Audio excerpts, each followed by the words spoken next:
दोस्तों नमस्कार। ये है मार्गदर्शन फॉर सिविल सर्विसेज। मैं अनुराग चौधरी। दोस्तों आज की वीडियो में हम सॉल्व करेंगे TGT PGT LT grade, government inter college प्रवक्ता, गवर्नमेंट डिग्री कॉलेज, उच्चतर शिक्षा असिस्टेंट प्रोफेसर, केंद्रीय विद्यालय संगठन और नेट जीआरएफ के लिए नागरिक शास्त्र यानी राजनीति विज्ञान के महत्वपूर्ण प्रश्नों का प्रैक्टिस सेट, जो आपके आगामी परीक्षाओं के लिए बहुत ही उपयोगी है। तो आइए शुरू करते हैं आज का प्रैक्टिस सेट। पहला प्रश्न है दोस्तों, अमेरिकी संघीय व्यवस्था में न्यायिक पुनरावलोकन यानी जुडिशियल रिव्यू का उद्गम स्थल क्या है, आपको बताना है। ऑप्शंस हैं आपके कांग्रेस की विधियां, अभिसमय, संविधान की सर्वोच्चता या राष्ट्रपति की शक्तियां। तो सही उत्तर है दोस्तों, अमेरिकी संघीय व्यवस्था में न्यायिक पुनर्विलोकन का उद्गम स्थल संविधान की सर्वोच्चता है।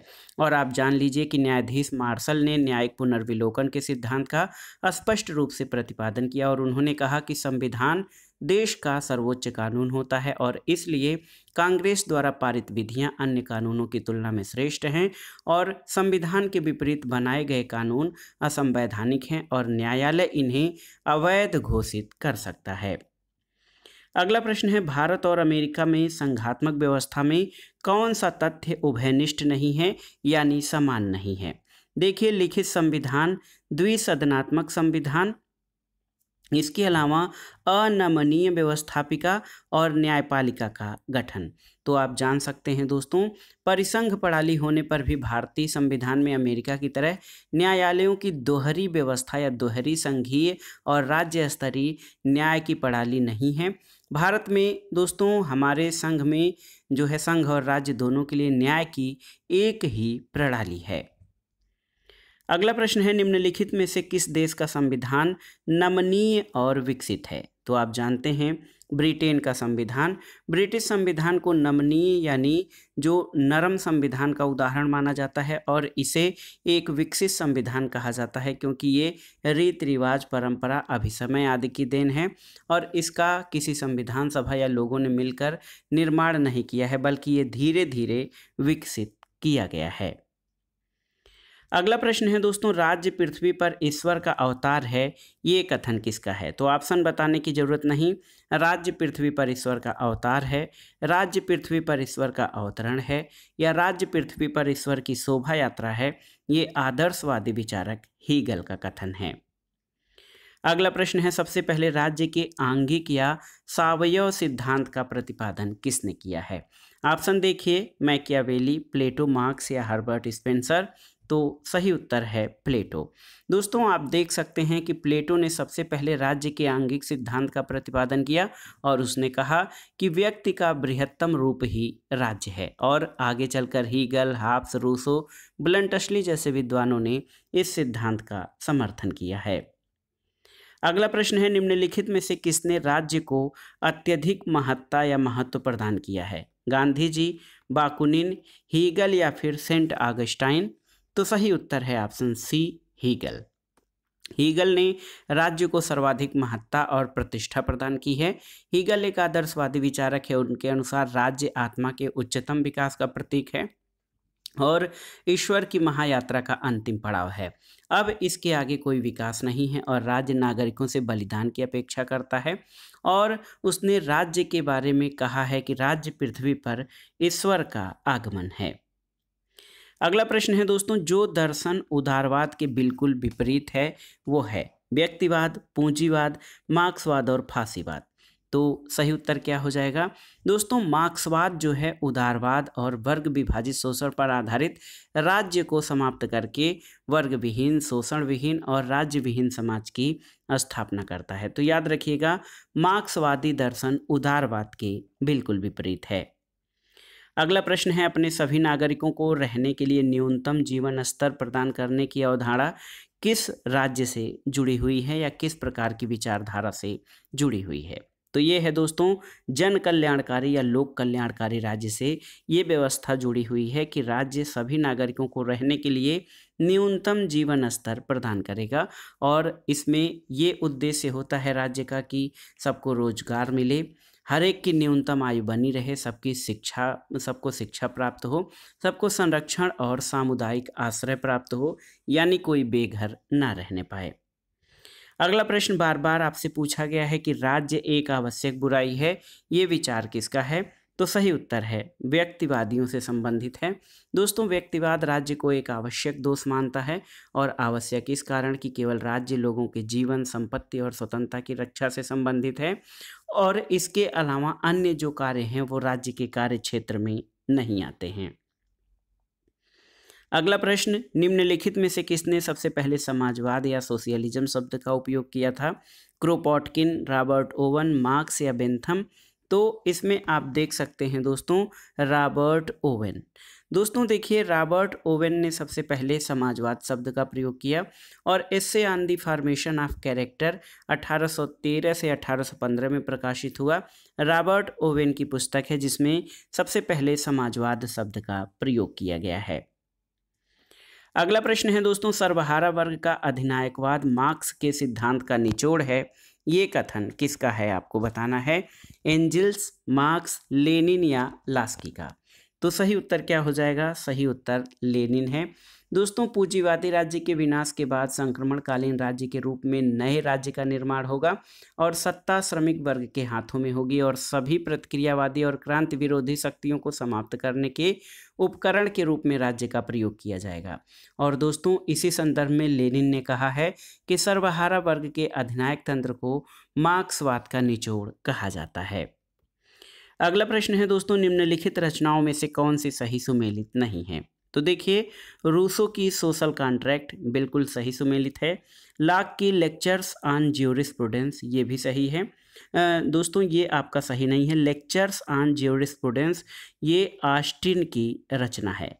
देखिए, लॉक की टू ट्रीटीज ऑन गवर्नमेंट है। मार्क्स की द कम्युनिस्ट मैनिफेस्टो सही है और हाब्स की कृति लेवायथन है। तो ऑप्शन बी आपका सही सुमेलित नहीं है दोस्तों। लॉक की पुस्तक लेक्चर्स ऑन ज्यूरिस्प्रूडेंस नहीं बल्कि ये ऑस्टिन की पुस्तक है। तो बहुत ही महत्वपूर्ण प्रश्न है। लेक्चर्स ऑन ज्यूरिस्प्रूडेंस ऑस्टिन की रचना है। अगला प्रश्न है दोस्तों, स्वतंत्रता का केवल एक ही समाधान है और वह समानता में निहित है। स्वतंत्रता के बिना समानता कुछ लोगों की उच्च श्रृंखलता में बदल सकती है, ये कथन किसका है? देखिए, पोलार्ड, लिंडसे, एस्टोनी या लास्की? तो सही उत्तर पोलार्ड का। अगला प्रश्न है दोस्तों, सामाजिक समझौते का सिद्धांत आधारित है किस पर? राष्ट्रवाद, संविधानवाद, व्यक्तिवाद या समाजवाद पर? तो आप जान लीजिए कि सामाजिक समझौते का सिद्धांत व्यक्तिवादी सिद्धांत पर आधारित है। ऑप्शन सी आपका सही उत्तर हो जाएगा। और हाब्स, लॉक और रूसो तीनों मानते हैं कि प्राकृतिक अवस्था का मानव आपसी समझौते के फलस्वरूप राज्य और सरकार का निर्माण करता है। अगला प्रश्न बहुत आसान सा है, कौन एक द पावर एलीट नामक पुस्तक का लेखक है? तो दोस्तों, द पावर एलीट जो है ये सी राइट मिल्स की रचना है। इसके अलावा द रूलिंग क्लास दोस्तों मोस्का की रचना है। द माइंड एंड सोसाइटी ये माइकल पेरेटो की रचना है। तो याद रखिएगा, the power elite C Wright Mills की कृति है। अगला प्रश्न है दोस्तों, अधिकार का न्याय या कानूनी सिद्धांत निम्नलिखित में से किस एक विचारक से जुड़ा हुआ है? लॉक, ऑस्टिन, बेंथम या ग्रोव्स? तो सही उत्तर है बेंथम। दोस्तों, बेंथम कानूनी अधिकारों के सिद्धांत प्राकृतिक अधिकारों के सिद्धांत का उल्टा है और बेंथम का मानना है जब तक राज्य किसी अधिकार को मान्यता नहीं देता तब तक उसे किसी भी अर्थ में अधिकार नहीं माना जा सकता है। और बेंथम कानूनी सिद्धांत जो अधिकारों का है उसके प्रमुख समर्थक हैं। अगला प्रश्न है, निम्नलिखित में से किसे लोकतंत्र की प्रथम पाठशाला माना जाता है? संसद, स्थानीय स्वशासन या सरकार, राजनीतिक दल या चुनाव को? तो सही उत्तर है बी, स्थानीय स्वशासन या स्थानीय सरकार को। दोस्तों, सी.डी. बंस एक विचारक हैं, इन्होंने स्थानीय शासन को लोकतंत्र की प्रथम पाठशाला माना है जिसमें जनता को प्रथम राजनीति की शिक्षा मिलती है। अगला प्रश्न है, निम्नलिखित में से कौन स्वतंत्रता की सकारात्मक अवधारणा से नहीं जुड़ा हुआ है? लास्की जुड़ा हुआ है, बार्कर जुड़ा हुआ है, ओकसाट यानी माइकल ओकसाट नहीं बल्कि जॉन राल्फ जुड़ा हुआ है। तो ऑप्शन सी आपका सही उत्तर हो जाएगा, ऑक्सफोर्ड। दोस्तों, माइकल ओकसाट जो है स्वतंत्रता की सकारात्मक नहीं बल्कि नकारात्मक अवधारणा से जुड़ा हुआ है। आप जान लीजिए कि दोस्तों, समकालीन नकारात्मक उदारवादियों में Michael Oakeshott, Nozick, Friedman, Isaiah Berlin, Hayek आदि को शामिल किया जाता है। अगले प्रश्न पर आते हैं। प्रजातंत्र शासन का तरीका नहीं चाहे बहुमत के द्वारा हो अन्यथा नहीं, बल्कि यह मूलतः इस बात के निर्धारण का तरीका है कि कौन शासन करेगा और उसके उद्देश्य क्या होंगे। ऑप्शन है मैकाइवर, लास्की, जेफरसन या ब्राइस। तो ये कथन दोस्तों ब्राइस का है, जो कहते हैं प्रजातंत्र शासन का तरीका नहीं चाहे बहुमत के द्वारा हो अन्यथा नहीं, बल्कि इस बात के निर्धारण का तरीका है कि कौन शासन करेगा और उसकी नीतियां कैसी होंगी। अगला प्रश्न है। किसे खोखली स्वतंत्रता का प्रतिपादक या खोखली स्वतंत्रता का मसीहा कहा जाता है? तो सही उत्तर है दोस्तों, अर्नेस्ट बार्कर ने जे.एस. मिल को खोखली स्वतंत्रता का या कोरी स्वतंत्रता का पैगंबर माना है और उसका मानना है कि व्यक्ति को अधिकारों के संबंध में उसका कोई दर्शन नहीं है। वो समाज को कोई ऐसा पूर्ण कल्याण नहीं कर पाया जिसमें राज्य और व्यक्ति के जो मध्य जो अंतर है उसको अपने आप कैसे लुप्त किया जाए। मिल को अंतिम उपयोगितावादी और प्रथम व्यक्तिवादी कहा जाता है। अगला प्रश्न है दोस्तों। नागरिक की सर्वाधिक स्वतंत्रता कानून के चुप रहने में है, ये कथन किसका है? तो ये कथन जॉन लॉक का है, जो कहते हैं कि नागरिक की सर्वाधिक स्वतंत्रता कानून के चुप रहने में है। अगला प्रश्न है। निम्नलिखित में से किस एक विचारक ने संप्रभुता को सर्वोच्च शक्तिमान सिद्धांत के रूप में विकसित किया है? देखिए, अरस्तु, मॉन्टेस्क्यू, हॉब्स या बोंदा। तो सही उत्तर है बोंदा ने, ऑप्शन डी। दोस्तों संप्रभुता शब्द का प्रयोग और इसे परिभाषित करने का श्रेय फ्रांस के जीन बोंदा को है और बोंदा के शब्दों में संप्रभुता नागरिकों और प्रजाजनों पर राज्य की सर्वोच्च शक्ति है जो कानून के नियंत्रण से परे है। अगला प्रश्न है दोस्तों। निम्नलिखित में से कौन सा एक कार्य राजनीतिक दलों द्वारा किया जाता है? गरीब दलों की सहायता, अस्पतालों को चलाना, अखबारों का प्रबंधन या चुनाव लड़ने में उम्मीदवारों की सहायता करना। तो दोस्तों राजनीतिक दल चुनाव लड़ते हैं और साथ ही साथ चुनाव लड़ने में उम्मीदवारों की सहायता भी करते हैं। अगला प्रश्न है दोस्तों। एक महत्वपूर्ण तथ्य है, ये एक कथन भी है, कानून संप्रभु का आदेश है, ये कथन किसका है? तो सही उत्तर है ये कथन जॉन ऑस्टिन का है। अगला प्रश्न आसान सा है। निम्नलिखित में से कौन दोस्तों सार्वजनिक वयस्क मताधिकार के प्रबल विरोधियों में से एक था? मार्क्स, रूसो, मिल या लॉक? तो सही उत्तर है मिल। और आप जानते हैं जे.एस. मिल जो है सार्वभौमिक वयस्क मताधिकार नहीं बल्कि बहुल मताधिकार का प्रवर्तक समर्थक था। उसने सार्वजनिक वयस्क मताधिकार का विरोध किया है।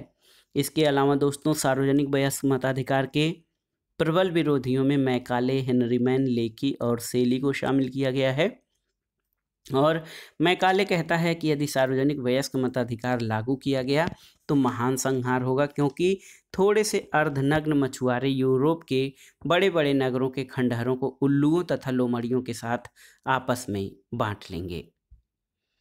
अगला प्रश्न है। निम्नलिखित में से कौन संप्रभुता की बहुलवादी अवधारणा से नहीं जुड़ा हुआ है? मेटलैंड, क्रेब और दुर्खीम ये संप्रभुता की बहुलवादी अवधारणा से जुड़े हुए हैं। इसके अलावा आप देखिए तो हीगल दोस्तों संप्रभुता की बहुलवादी धारणा से संबंधित नहीं है। अगला प्रश्न है। निम्नलिखित में से किसने दल विहीन प्रजातंत्र या पार्टीलेस डेमोक्रेसी का विचार दिया है? जवाहरलाल नेहरू, लेनिन, जयप्रकाश नारायण या महात्मा गांधी? तो सही उत्तर है जयप्रकाश नारायण, ऑप्शन सी। दोस्तों आप देख सकते हैं कि जयप्रकाश नारायण ने सन 1954 से दलीय राजनीति के सर्वथा विमुख निर्दलीय लोकतंत्र और निर्दलीय राजतंत्र का समर्थन किया है। हालांकि उससे पूर्व स्पष्ट रूप से गांधी जी ने दल विहीन प्रजातंत्र का समर्थन किया था। अगला प्रश्न है। निम्नलिखित में से कौन एक जनमत का अभिकरण नहीं है? देखिए, प्रेस, न्यायपालिका, राजनीतिक दल और टेलीविजन तथा रेडियो। तो सही उत्तर है न्यायपालिका यानी ज्यूडिशियरी। ज्यूडिशियरी दोस्तों ये जनमत का अभिकरण नहीं है बल्कि पब्लिक ओपिनियन के निर्माण में घर, परिवार, प्रेस, राजनीतिक दल, टेलीविजन और रेडियो प्रमुख होते हैं। अगला प्रश्न है दोस्तों। राज्य व्यक्ति से पहले है या राज्य व्यक्ति का पूर्वगामी है? ये विचार किसका है आपको बताना है। तो सही उत्तर है ये विचार अरस्तु का है दोस्तों। राज्य व्यक्ति का पूर्वगामी है।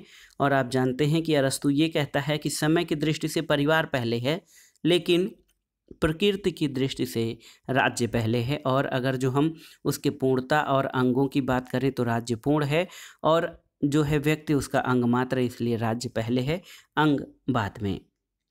अगला प्रश्न है, निम्नलिखित में से किसी एक को उदारवादी विचारक नहीं माना जाता है? लेनिन, लास्की, रूसो या मिल्को?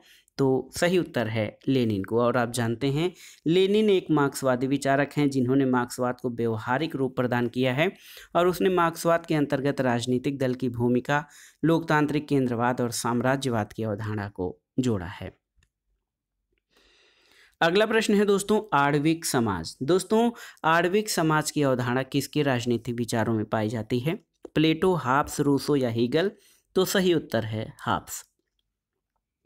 हाब्स दोस्तों एक वैज्ञानिक भौतिकवादी विचारक था। उसका कहना था कि संसार में पदार्थ के अतिरिक्त और कुछ सत्य नहीं है, और जो कुछ प्रकृति अथवा पदार्थ नहीं है वह विश्व का अंग नहीं है। इस तरह से वह पूर्ण रूप से यांत्रिक और भौतिकवादी विचारक था, और आणविक समाज की अवधारणा उसके राजनीतिक विचारों में पाई जाती है।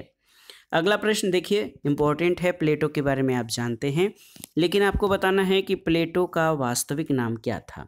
तो सही उत्तर है, प्लेटो का वास्तविक नाम दोस्तों एरिस्टोक्लेस था, लेकिन उसके सुंदर, सुडौल और पुष्ट शरीर को देखकर उसके अध्यापक ने प्लेटो नाम दिया था।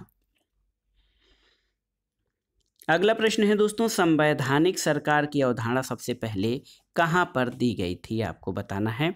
ऑप्शन देखिए, प्लेटो द्वारा, अरस्तु द्वारा, बोधा या मैकियावेली?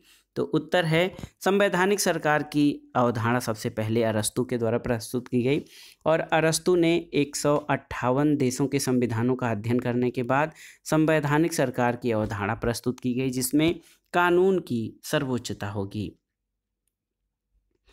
अगला प्रश्न है, निम्नलिखित में से कौन सी एक पुस्तक मैकियावेली के द्वारा नहीं लिखी गई है? The Prince, the discourses, the art of war या बेहमाथ?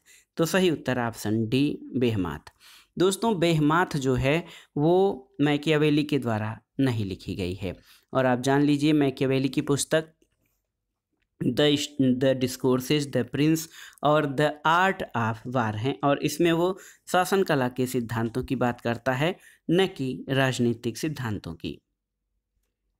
अगला प्रश्न है, अपने जन्म के समय से कुछ लोग पराधीनता के लिए नियत होते हैं और कुछ लोग शासन करने के लिए, ये कथन किसका है? तो सही उत्तर ये कथन अरस्तु का है, और अरस्तु का कहना है कि प्रकृति में हमेशा का ये नियम रहता है कि उत्कृष्ट लोग निम्नकृष्ट पर शासन करते हैं, और सभी मनुष्य जो है एक सी बुद्धि और योग्यता लेकर उत्पन्न नहीं होते हैं। अगला प्रश्न है, सरकारों का वर्गीकरण एवं संसदीय तथा अध्यक्षात्मक के रूप में किया जाता है, किस आधार पर? देखिए, विधायिका और कार्यपालिका के बीच संबंधों के आधार पर, राजनीतिज्ञों और सिविल सेवकों के बीच संबंधों के आधार पर, लिखित और अलिखित संविधानों के आधार पर, या दुष्परिवर्तनशील और सुपरिवर्तनशील के आधार पर?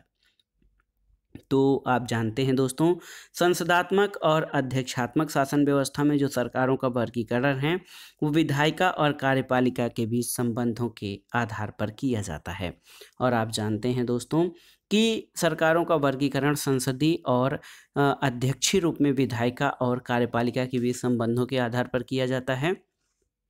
और देखिए, अध्यक्षात्मक सरकार में जो कार्यपालिका और विधायिका होती है, इन दोनों के बीच परस्पर जो है पार्थक्य यानी अलग अलग स्थिति होती है। अगला प्रश्न है, सरकार का व्यवस्थित वर्गीकरण सबसे पहले दिया गया था किसके द्वारा? प्लेटो, अरस्तु, जेलिनेक या जीवी जॉर्ज बर्नार्ड शॉ द्वारा? तो सही उत्तर है अरस्तु द्वारा। और आप जान लीजिए कि अरस्तु ने अपने देश का संविधान बनाने से पहले 158 संविधानों का अध्ययन किया था, और उसके अनुसार अगर एक व्यक्ति का शासन अच्छे उद्देश्य पर आधारित हो तो उसे राजतंत्र, परंतु जब उसका उद्देश्य गलत हो तो निरंकुश तंत्र कहा जाता है। और इसी तरह का जो विवरण है संख्या के आधार पर शासन का स्वरूप कैसा होगा, ये अरस्तु द्वारा वर्णित है। अगला प्रश्न है, संसदीय व्यवस्था वाली सरकार में मंत्रिमंडलीय उत्तरदायित्व की ओट में नौकरशाही फलती फूलती है या शासन करती है? ये कथन किसका है? तो सही उत्तर है रैमजे मेयोर। दोस्तों रैमजे मेयोर ने अपनी पुस्तक हाउ ब्रिटेन इज गवर्न्ड में कहा है कि संसदीय व्यवस्था वाली सरकार में मंत्रिमंडलीय उत्तरदायित्व की ओट में नौकरशाही फलती फूलती है। अगला प्रश्न है आसान सा, आप जानते भी हैं कि एक आधुनिक राज्य बिना संविधान के राज्य नहीं बल्कि अराजकता का साम्राज्य है। तो ये कथन जेलिनेक का है। ऑप्शन सी आपका सही उत्तर है। अगला प्रश्न है निम्नलिखित में से कौन सी नौकरशाही की विशेषता नहीं है। देखिए अनमता, तटस्थता, लाल फीताशाही या टेक्नोक्रेटिक। तो सही उत्तर क्या हो जाएगा? लाल फीताशाही दोस्तों ब्यूरोक्रेसी की विशेषता नहीं है। और आप जान लीजिए बहुत ही महत्वपूर्ण है, लाल फीताशाही या रेड टेपिज्म जो होता है वो नौकरशाही की विशेषता नहीं बल्कि उसका अवगुण है, जिसके कारण समकालीन विश्व में नौकरशाही की आलोचना की जाती है। अगला प्रश्न है अध्यक्षात्मक व्यवस्था वाली सरकार में कैबिनेट के सदस्य किसके प्रति उत्तरदायी होंगे। तो सही उत्तर क्या है दोस्तों? आप जानते भी होंगे कि अध्यक्षात्मक शासन व्यवस्था जो है अस्थायी होती है। इसमें सरकार का प्रधान सर्वेसर्वा राष्ट्रपति होता है और अध्यक्षात्मक व्यवस्था वाली सरकार में कैबिनेट के सदस्य जो हैं वो राष्ट्रपति के प्रति उत्तरदायी होते हैं। अगला प्रश्न दोस्तों बहुत ही महत्वपूर्ण है, अध्यक्षात्मक शासन व्यवस्था में मंत्रिमंडल के सदस्य राष्ट्रपति के प्रति उत्तरदायी होते हैं। अगला प्रश्न है किस देश को कानून के शासन के परंपरागत घर माना जाता है। तो सही उत्तर है इंग्लैंड। इंग्लैंड में दोस्तों कानून का शासन है, वहाँ कानून के समक्ष प्रधानमंत्री हो या साधारण नागरिक सभी समान है और वहाँ कानूनों की प्रवृत्ति नकारात्मक है। अगला प्रश्न है भारतीय संविधान की प्रारूप समिति में कुल सदस्यों की संख्या कितनी थी। तो ये आप देख सकते हैं, ये प्रश्न दोस्तों जीके जीएस में पूछा जाता है कि भारतीय संविधान के प्रारूप समिति के सदस्यों की कुल संख्या 7 थी। और आप इसमें देख लीजिए डॉक्टर भीमराव अंबेडकर अध्यक्ष, एन गोपालस्वामी अयंगर, के एम मुंशी, अल्लाद कृष्ण स्वामी अय्यर, सैयद मोहम्मद सादुल्ला, एन माधवराव, इन्हें बीएल मित्र के स्थान पर नियुक्त किया गया था और डीपी खेतान इनकी मृत्यु के बाद टीटी कृष्णमाचारी को सदस्य बनाया गया था। आप जान लीजिए दोस्तों भारतीय संविधान की प्रारूप समिति में सदस्यों की संख्या 7 है। अगला प्रश्न है भारतीय संविधान के अंतर्गत निम्नलिखित में से कौन सा मौलिक कर्तव्य नहीं है। भारत की एकता और अखंडता की रक्षा करना, सार्वजनिक संपत्ति की रक्षा, वैज्ञानिक सोच विकसित करना और राष्ट्रीय महत्व के स्मारकों की रक्षा करना। तो आप जान लीजिए दोस्तों आपसे पूछा गया है मौलिक कर्तव्य नहीं है। तो मौलिक कर्तव्य जो है संविधान के अनुच्छेद 51 क में 42वें संविधान संशोधन द्वारा जोड़े गए थे और ये अनुच्छेद संविधान से प्रभावित है। इस अनुच्छेद के अधीन प्रत्येक नागरिक का कर्तव्य होगा कि वो देश की एकता और अखंडता, सार्वजनिक संपत्ति, वैज्ञानिक सोच को विकसित करे। तो सही उत्तर क्या हो जाएगा? सही उत्तर हो जाएगा दोस्तों मौलिक कर्तव्य जो नहीं है वो है राष्ट्रीय महत्व के स्मारकों की रक्षा करना। अगला प्रश्न है निम्नलिखित में से कौन सा शब्द भारतीय संविधान की प्रस्तावना में नहीं है। संप्रभु, धर्मनिरपेक्ष, संघीय या प्रजातांत्रिक। तो सही उत्तर है ऑप्शन सी संघीय। दोस्तों ये बहुत ही आसान सा प्रश्न है और आप जान सकते हैं कि भारतीय संविधान की प्रस्तावना में संप्रभु, धर्मनिरपेक्ष यानी पंथ निरपेक्ष, प्रजातांत्रिक आदि शब्दों का उल्लेख किया गया है। और इसके पहले आप जान लीजिए कि जो है भारतीय संविधान की प्रस्तावना में शुरू में पंथ निरपेक्ष शब्द नहीं था, बाद में जोड़ा गया, जबकि संघीय शब्द प्रस्तावना में शामिल नहीं है। अगला प्रश्न है भारतीय संविधान की धारा 32 की आत्मा तथा इसका उद्देश्य है, ये कथन किसका है। देखिए भारतीय संविधान की धारा 32 संविधान की आत्मा और इसका उद्देश्य है, ये कथन आपका किसका है दोस्तों? ये कथन बाबा साहब डॉक्टर भीमराव अंबेडकर का है। और आप जान लीजिए कि अनुच्छेद 32 संविधान के भवन की नींव का पत्थर है। इस अनुच्छेद पर टिप्पणी करते हुए बाबा साहब ने कहा था यदि मुझे ये कहा जाए कि संविधान के किस अनुच्छेद को सर्वाधिक महत्वपूर्ण मानता हूँ तो आप जान लीजिए कि उन्होंने अनुच्छेद 32 या संवैधानिक उपचारों के अधिकार को सबसे महत्वपूर्ण माना है। अगला प्रश्न है निम्नलिखित में से किस रीट का शाब्दिक अर्थ होता है हम आदेश देते हैं। तो सही उत्तर परमादेश। अगले प्रश्न पर आते हैं निम्नलिखित में से किस वर्ष में भारत सोवियत संघ के बीच शांति, मित्रता और सहयोग की संधि की गई थी। तो ये था वर्ष 1971 और भारत और सोवियत संघ के बीच 9 अगस्त 1971 को 20 वर्ष की शांति मित्रता और सहयोग की संधि हुई थी। अगला प्रश्न है, गुटनिरपेक्ष राष्ट्रों के निम्नलिखित में से किस अधिवेशन की भारत ने मेजबानी की थी? तो सही उत्तर है गुटनिरपेक्ष राष्ट्रों का शिखर सम्मेलन 1982 में इराक की राजधानी में होना था, परंतु ईरान युद्ध के कारण ये नई दिल्ली में हुआ था। तो याद रखिएगा ये कौन सा सम्मेलन था, ये था 7वां सम्मेलन। अगला प्रश्न है दोस्तों, जेएस मिल के अनुसार स्वतंत्रता का महत्व किस तथ्य में निहित है, आपको बताना है। देखिए बहुत ही महत्वपूर्ण प्रश्न है। स्वार्थ सिद्धि, व्यक्तित्व का विकास, समाज का उत्थान या उत्तरदायी व्यक्ति की सहज आस्था की अभिव्यक्ति। तो सही उत्तर क्या हो जाएगा दोस्तों? सही उत्तर व्यक्तित्व का विकास यानी पर्सनालिटी डेवलपमेंट। और आप जान लीजिए कि जेएस मिल के अनुसार स्वतंत्रता का महत्व व्यक्तित्व के विकास में निहित है। और मिल इसके लिए न केवल सरकार के हस्तक्षेप के विरुद्ध बल्कि वह जनमत और परंपराओं के दबाव के विरुद्ध भी विचार अभिव्यक्त और कर्म की स्वतंत्रता के अधिकार पर बल देता है। अगला प्रश्न है, निम्नलिखित में से कौन एक संयुक्त राष्ट्र का मुख्य अंग नहीं है? महासभा, आर्थिक एवं सामाजिक परिषद, ट्रस्टीशिप काउंसिल और यूनेस्को यानी संयुक्त राष्ट्र शैक्षिक, वैज्ञानिक और सांस्कृतिक संगठन। तो आप जानते हैं संयुक्त राष्ट्र संघ के 6 मुख्य अंग हैं, महासभा, सुरक्षा परिषद, अंतर्राष्ट्रीय न्यायालय, ट्रस्टीशिप समिति, आर्थिक तथा सामाजिक समिति और सचिवालय तथा जनरल सेक्रेटरी। यूनेस्को इसके मुख्य अंग में शामिल नहीं है। अगला प्रश्न है, गुटनिरपेक्षता एक विचार है, एक वास्तविकता है, एक आंदोलन है तथा इतिहास परिवर्तन की एक बड़ी ताकत है, ये कथन किसका है? तो सही उत्तर है ये कथन पंडित जवाहरलाल नेहरू का है। और 1961 में जो पहला सम्मेलन गुटनिरपेक्ष आंदोलन का बेलग्रेड में हुआ था, और दोस्तों इसी सम्मेलन में जवाहरलाल नेहरू ने ये भाषण दिया था। अगला प्रश्न है, पब्लिक एड से कि प्रशासन अब इतना विशाल क्षेत्र बन गया है कि प्रशासन दर्शन अब जीवन दर्शन के समीप आ गया है, ये कथन किसका है? तो सही उत्तर है दोस्तों पॉल एच एपिलवी का कथन है कि प्रशासन इतना विशाल क्षेत्र बन गया है कि प्रशासन दर्शन अब जीवन दर्शन के समीप आ गया है। दोस्तों आप जान लीजिए कि प्रशासन के एक व्यक्ति के द्वारा लिए गए निर्णयों को हम एकाकी निर्णय के नाम से पुकारते हैं, लेकिन प्रशासनिक क्षेत्र की जटिलता के लगातार बढ़ने से संस्था में निर्णय एक व्यक्ति द्वारा नहीं ली जा सकते। अगला प्रश्न है कि लोक निगम प्रकार का प्रशासन क्या हासिल करने की चेष्टा करता है? तो सही उत्तर है सार्वजनिक जवाबदेहिता का कारोबारी दक्षता के साथ मिश्रण, और लोक निगम यानी पब्लिक कॉरपोरेशन प्रकार का प्रशासन इसी चीज को हासिल करना चाहता है। अगला प्रश्न है, किसी भारतीय राज्य ने भारत में लोकायुक्त का कार्यालय सर्वप्रथम किसने स्थापित किया था? तो सही उत्तर है लोकायुक्त संस्था की भारत में स्थापना करने वाले राज्यों में महाराष्ट्र अग्रणी है। ऑप्शन ए आपका सही उत्तर हो जाएगा। उसके अलावा उड़ीसा, उत्तर प्रदेश, राजस्थान आदि राज्य भी अग्रणी जो हैं रहे हैं।